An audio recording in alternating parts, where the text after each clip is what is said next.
వన్యప్రాణుల సంరక్షణ కోసం ఏపీ ప్రభుత్వం హనుమాన్ ప్రాజెక్టు చేపట్టిందన్నారు డిప్యూటీ సీఎం పవన్ కళ్యాణ్. ఏపీలో ఏజెన్సీ ప్రాంతాలు, చిత్తూరు జిల్లాలో ఏనుగుల సమస్యను పరిష్కరించామన్నారు ఆయన. అటవీ సరిహద్దు గ్రామాల్లో అలర్ట్ వ్యవస్థ ఏర్పాటు చేసినట్లు తెలిపారు. రాష్ట్ర అటవీ శాఖ చరిత్రలో ఇదో కీలక అడుగన్న ఆయన వన్యప్రాణులు, మనుషుల మధ్య సంఘర్షణ తగ్గించేందుకే ఈ ప్రాజెక్టును చేపట్టామన్నారు.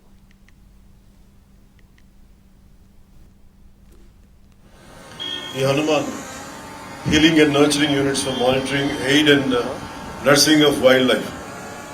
దీని ముఖ్య ఉద్దేశం మానవ వన్యప్రాణి సంఘర్షణని నివారించడం, తగ్గించడం కోసం రూపకల్పన చేసిన సమగ్ర సాంకేతిక శాస్త్రీయ కార్యక్రమం.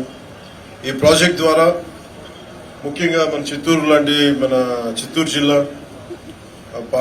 పార్వతీపురం ఇలాంటి జిల్లాల్లో ఎక్కడైతే ఈ ఏనుగులు కానీ వన్యప్రాణులు కానీ ఊళ్ళలోకి వచ్చేసి పొలాల మీద పడి ప్రాణానికిను అలాగే వ్యవసాయానికి ఇబ్బంది కలిగించే పరిస్థితుల్లో వీటిని హ్యాండిల్ చేయాలన్న దాని నుంచి పుట్టిందే ఈ హనుమాన్ కార్యక్రమం.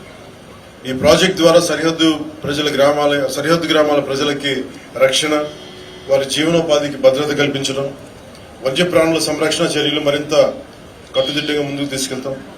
వన్యప్రాణులను సంరక్షిస్తూనే పంటలు, పశువులు, ప్రజల ప్రాణాలు, ఆస్తుల సంరక్షణ హనుమాన్ తాలూకు ప్రధాన కర్తవ్యం.